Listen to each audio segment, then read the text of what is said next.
Puji Tuhan, kekasih Tuhan, kita akan masuk ibadah raya. Mari kita berdoa. Bapa Surgawi, kami bersyukur, sungguh ibadah mengandung janji, baik hidup sekarang ini maupun hidup yang akan datang. Dan ibadah berguna di dalam segala hal. Dan kebenaran-Mu sudah menyatakan, kalau kami beribadah dan sungguh-sungguh, air minuman kami diberkati Tuhan, dan roti makanan kami diberkati Tuhan. Dan bahkan Tuhan menjauhkan kami dari sakit penyakit. Puji Tuhan, kami sambut ibadah ini. Kami mau beribadah dengan sepenuh hati jiwa kami. Dalam nama Tuhan Yesus Kristus. Amin. Shalom, shalom Bapak Ibu yang terkasih dalam Tuhan. Dimanapun Bapak Ibu berada saat ini, saya percaya kita adalah umat-umat pilihan Tuhan. Kita datang kepada Tuhan, memuji Tuhan dengan sepenuh hati kita, membawa hidup kita kepada Tuhan. Kita mengatakan kepada Tuhan, Engkau baik, sangat baik. Kasih setiamu tidak pernah berubah dalam kehidupan kami. Haleluya.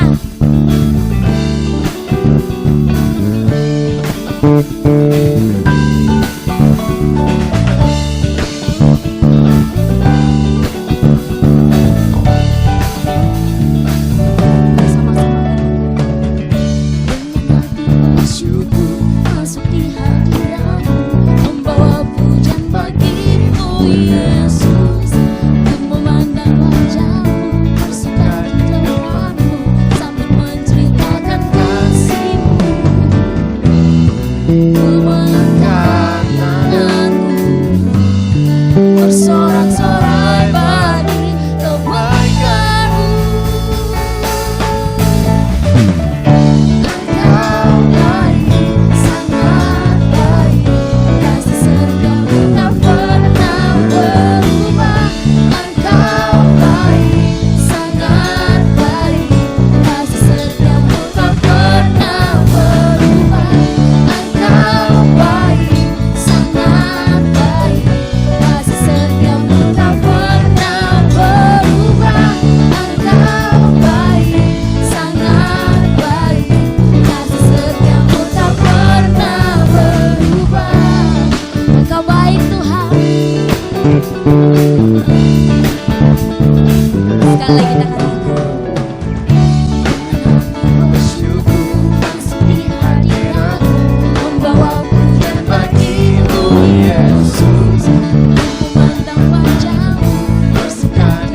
kebaikan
kita berikan sorak-sorak untuk Tuhan kita. Kita siapkan hati kita untuk diisi oleh kebenaran firman Tuhan. Sebab firman telah menjadi manusia dan diam di antara kita. Dia adalah juru selamat kita. Untuk itu kita datang, kita mengaku bahwa dia adalah Tuhan dan juru selamat dalam hidup kita. Terima kasih Tuhan. Terima kasih Yesus. Terima kasih. Firman jadi manusia, diam di antara kita. Ada hidup terang bagi manusia.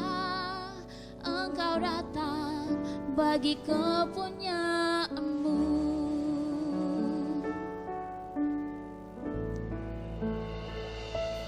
Yesus, Kaulah juru selamatku.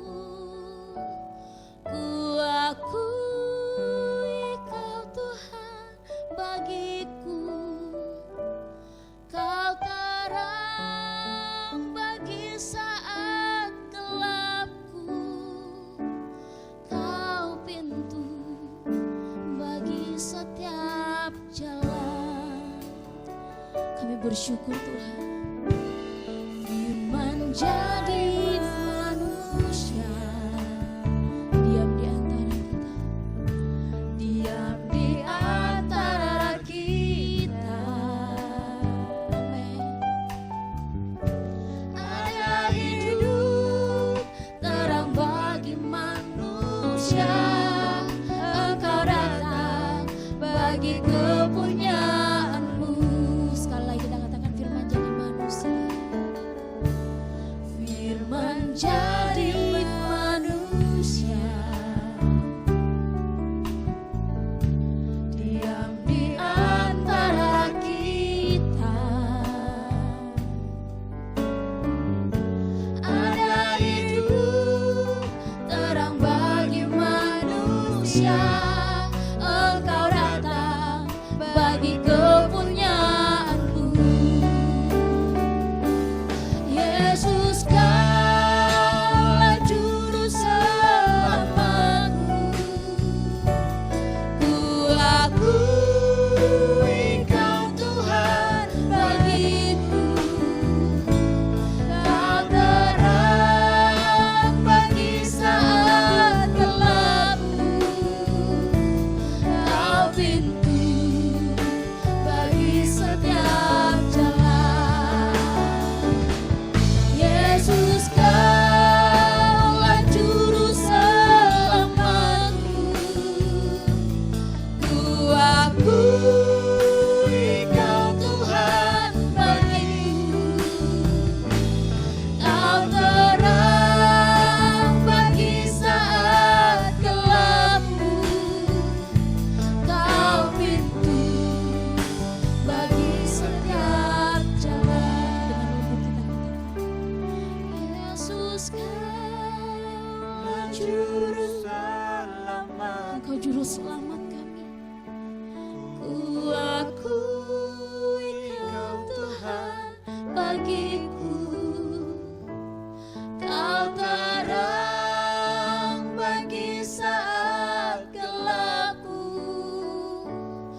Puji Tuhan, kita akan mendengarkan kebenaran firman Tuhan.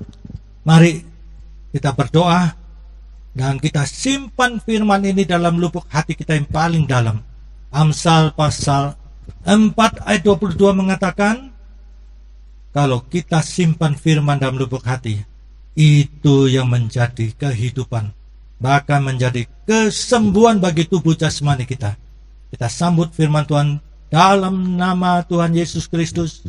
Pada saat ini Tuhan, setiap pribadi, hati setiap pribadi diisi firman, dan firman itu bekerja. Setiap pribadi diberkati untuk memberkati. Dalam nama Tuhan Yesus Kristus. Amin. Kekasih Tuhan, kita akan merenungkan satu kebenaran firman Tuhan. Bagaimana menjalani kehidupan ini. Bagaimana menjalani kehidupan ini. Mari kita membaca Alkitab kita di dalam satu kebenaran, yaitu Efesus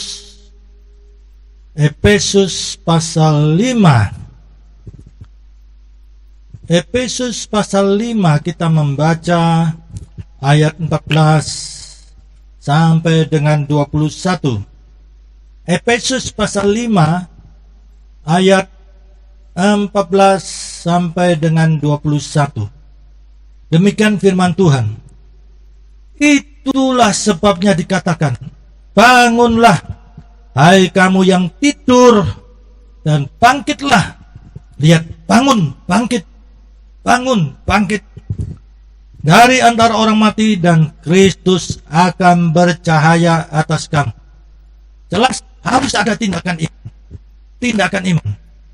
Bangun, bangkit, dan lihat, Kristus akan bercahaya atas kamu. Karena itu perhatikan dengan seksama bagaimana kamu hidup. Janganlah seperti orang bebal, tetapi seperti orang arif. Dan pergunakanlah waktu yang ada. Pergunakanlah waktu yang ada. Pergunakanlah waktu yang ada. Karena hari-hari ini adalah jahat. Sebab itu janganlah kamu bodoh, tetapi usahakanlah supaya kamu mengerti kehendak Tuhan. Dan janganlah kamu mabuk oleh anggur, karena anggur menimbulkan hawa nafsu, tetapi hendaklah kamu penuh dengan roh. Tetapi hendaklah kamu penuh dengan Roh Kudus. Tetapi hendaklah kamu penuh dengan Roh Kudus. Dan berkata-katalah seorang kepada yang lain dalam mazmur, kidung puji-pujian, dan nyanyian rohani. Bernyanyi dan bersoralah bagi Tuhan dengan segenap hati. Ucaplah syukur senantiasa atas segala sesuatu dalam nama Tuhan kita Yesus Kristus kepada Allah dan Bapa kita. Dan rendahkanlah dirimu seorang kepada yang lain di dalam takut akan Kristus. Takut akan Kristus. Kekasih Tuhan, bagaimana menjalani hidup ini? Di dalam dinamika hidup kita sekarang ini, kita memperhatikan, kita menghadapi kehidupan hari demi hari, tantangan demi tantangan, kesulitan, kesukaran di dalam seluruh aspek kehidupan kita. Nah, di sini kita masing-masing harus mempunyai satu ketetapan. Bagaimana menjalani hidup ini yang menjadi hal yang sangat prinsipil, yang mutlak untuk kita jalani, tidak bisa ditawar-tawar. Dan kita tahu prinsip-prinsip ini haruslah prinsip-prinsip yang bernilai kekal.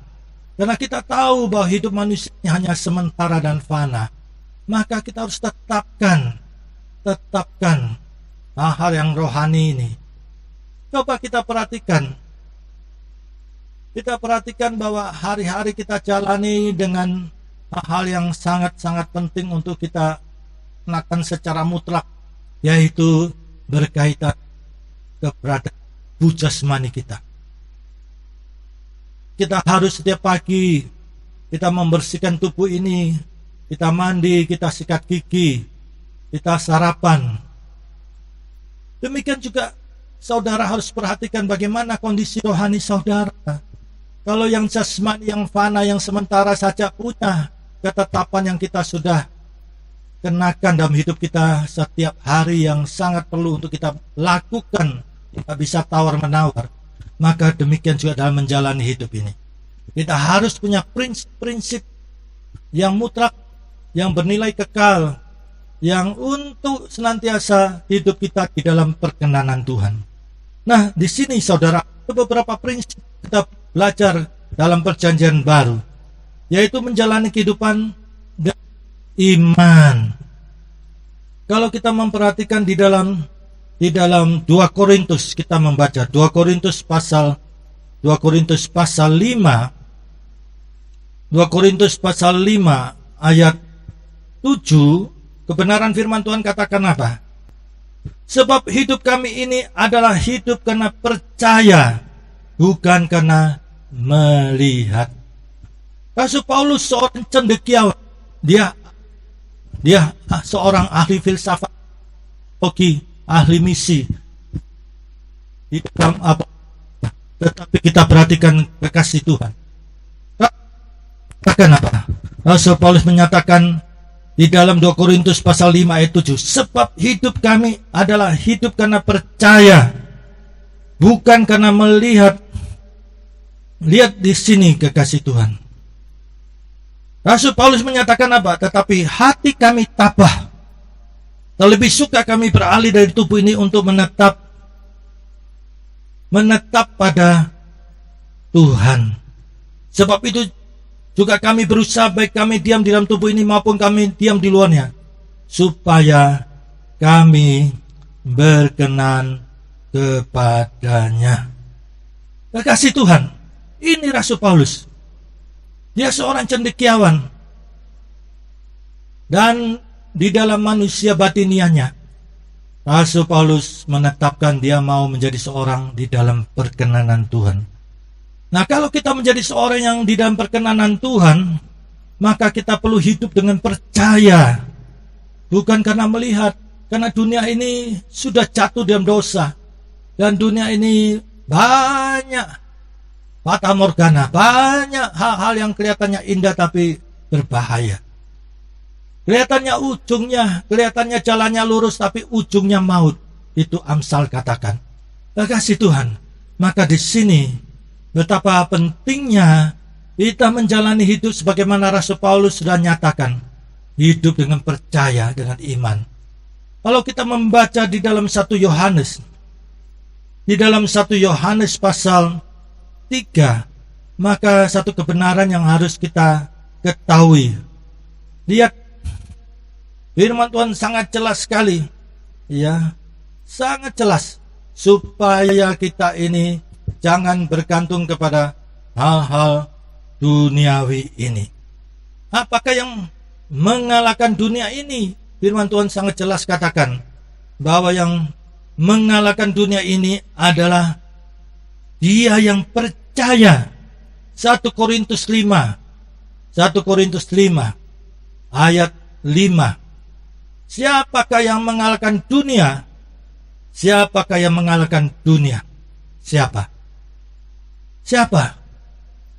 Ya, dijawab, selain daripada dia yang percaya, saudara yang percaya bahwa Yesus adalah anak Allah, percaya bahwa Yesus itu adalah Tuhan, percaya bahwa Yesus itu adalah firman itu yang telah menjadi manusia. Nah, di sini kekasih Tuhan, betapa pentingnya iman kita ini bukan didasarkan perasaan, karena perasaan manusia itu mudah berubah. Lihat di sini, barang siapa ya percaya kepada Yesus, firman Tuhan katakan, setiap orang yang menaruh pengharapan kepadanya, 1 Yohanes 3 ayat 3, menyucikan diri sama seperti dia adalah suci. Setiap orang, saya dan saudara, dalam 1 Yohanes 3 ayat 3, saya dan saudara menaruh pengharapan kepada Yesus Kristus, itu menyucikan diri sama seperti Yesus yang adalah suci. Nah, ini saudara, pengharapan kita kepada Yesus. Ya, iman kita bukan didasarkan perasaan. Perasaan manusia mudah labil karena situasi kondisi. Iman kita didasarkan kepada firman Tuhan. Inilah iman yang mengalahkan dunia ini, yang percaya kepada Yesus dan firman-Nya. Kita membaca ayat 13, 1 Yohanes 5 ayat 13. Semua itu kutuliskan kepada kamu, supaya kamu yang percaya kepada nama anak Allah tahu bahwa kamu memiliki hidup yang kekal. Jadi iman kita bukan didasarkan perasaan, karena perasaan itu mudah labil karena situasi kondisi. Iman kita didasarkan kepada firman yang tertulis ini. Lihat, semua yang kutuliskan, firman yang tertulis ini. Dasar kita berdasarkan data kitab suci firman Tuhan. Kita percaya kepada Yesus bukan didasarkan perasaan, tapi firman Tuhan. Maka disinilah kekasih Tuhan, kita mendapat kemenangan. Nah, bagaimana kita menjalani hidup ini? Yang kedua, menjalani kehidupan senantiasa bergantung kepada Tuhan. Kita membaca dalam Injil Yohanes pasal 15. Kita membaca ayat 4. Demikian firman Tuhan, tinggallah di dalam aku, dan aku di dalam kamu. Sama seperti ranting tidak dapat berbuah dari dirinya sendiri kalau ia tidak tinggal pada pokok anggur, demikian juga kamu tidak berbuah jikalau kamu tidak tinggal di dalam aku. Akulah pokok anggur dan kamu ranting-rantingnya. Barang siapa tinggal di dalam aku dan aku di dalam dia, ia berbuah banyak, sebab di luar aku kamu tidak dapat berbuat apa-apa. Nah, di sini kekasih Tuhan, kita menjalani hidup ini, kita senantiasa bergantung kepada Tuhan. Tetap tinggal. Maka di sini kapan saja, di mana saja, kita tetap di dalam Yesus Kristus. Kita di dalam Yesus, Yesus di dalam kita, maka kita akan berbuah banyak. Yesus sendiri menyatakan di luar Yesus kita tidak bisa berbuat apa-apa. Maka di sini betapa pentingnya kita tetap tinggal di dalam Yesus. Setiap hari, setiap jam, setiap menit, setiap detik, kita selalu tetap tinggal di dalam Yesus. Jangan sampai kita keluar dari tempat tinggal kita di dalam Yesus. Apapun terjadi keputusan, kita tetap komitmen di dalam Yesus Kristus dan firman-Nya. Berikutnya yang selanjutnya, yang ketiga, menjalani kehidupan dengan saling mengasihi. Di dalam Yohanes pasal 15, kita membaca ayat 12 dan 17. Yohanes 15 ayat 12 dan 17. Demikian firman Tuhan, inilah perintahku, yaitu supaya kamu saling mengasihi, seperti aku telah mengasihi kamu. Inilah perintahku kepadamu, kasihlah seorang yang akan lain. Betapa pentingnya hati yang mengasihi. Jangan simpan kebencian. Jangan ada akar pahit. Karena firman Tuhan sangat jelas sekali menulis dalam 1 Yohanes pasal 3, ya, ayat 15. 1 Yohanes pasal 3 ayat 15. Setiap orang, lihat, setiap orang yang membenci saudaranya, lihat, adalah seorang pembunuh manusia. Dan kamu tahu bahwa tidak ada seorang pembunuh yang tetap memiliki hidup kekal di dalam dirinya. Nah, di sini kekasih Tuhan, jangan sampai di dalam hati kita ada sakit hati, akar pahit, kebencian. Ada seorang mengatakan, Pak Sewi, saya mengampuni. Sebagaimana Yesus katakan 70 kali 7. Bayangkan 70 kali 7.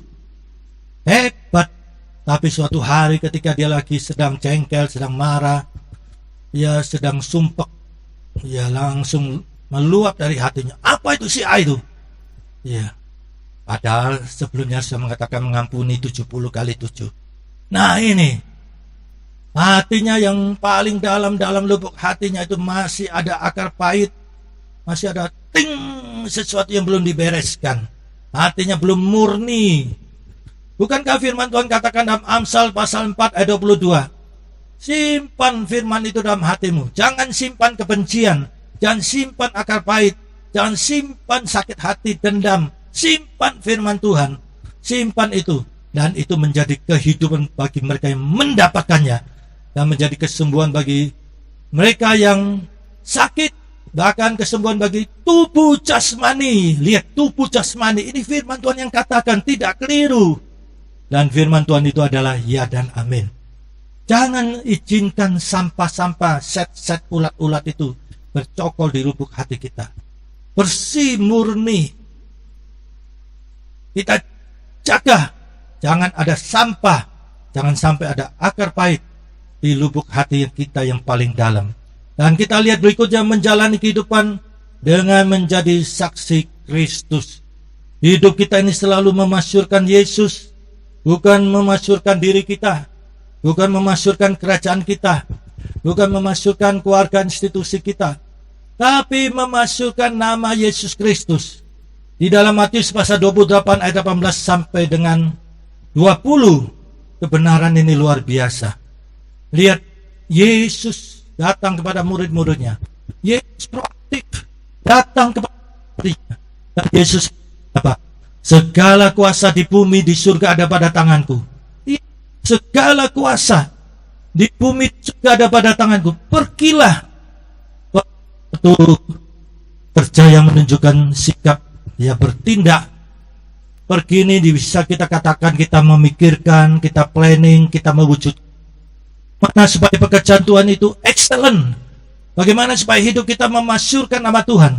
Tuhan suruh kita pergi memberitakan kabar baik. Bukan kabar menjelekkan yang lain. Bukan. Kabar baik yaitu memasyurkan Yesus Kristus. Jangan sampai kita untuk memasyurkan nama Yesus mendasarkan dan menjelekkan yang lain. Itu benar. Masyurkan Yesus Kristus.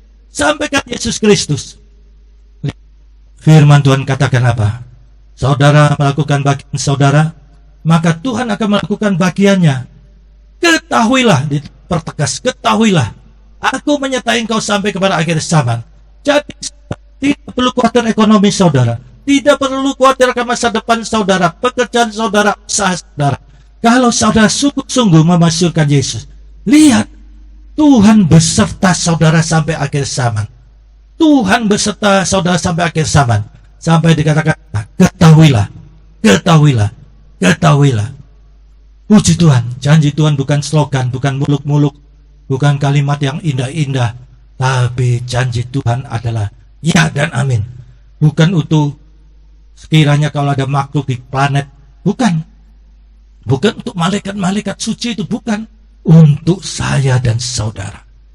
Kalau saudara sungguh-sungguh di dalam menjalani hidup ini memperhatikan nilai-nilai kekal, lihat, ketahuilah, Tuhan menyertai saudara sampai akhir zaman. Puji Tuhan. Janji Tuhan adalah ya dan amin. Mari kita berdoa. Terkasih Tuhan, saudara yang mendengar firman Tuhan pada saat ini, mungkin saudara di dalam situasi kondisi yang sulit. Saat ini mungkin saudara sedang panik. Mari mengadakan tangan saudara. Saya akan berdoa bagi saudara. Tuhan penuh belas kasihan. Dia mau menolong saudara.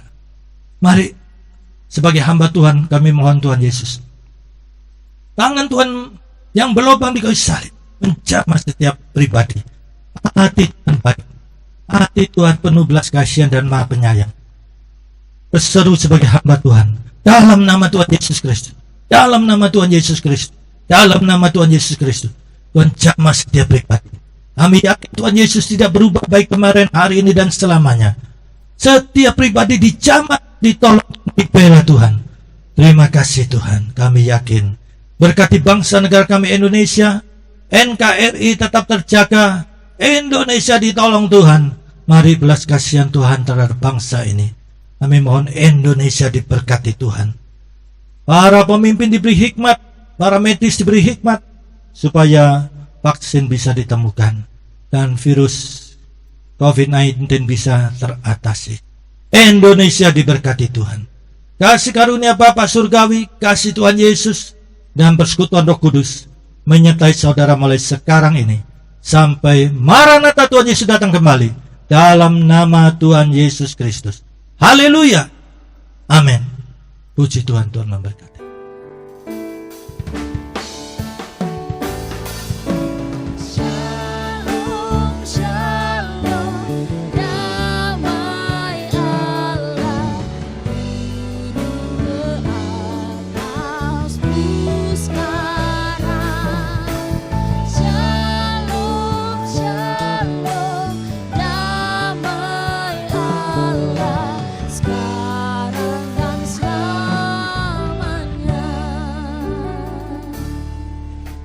Seperti sungai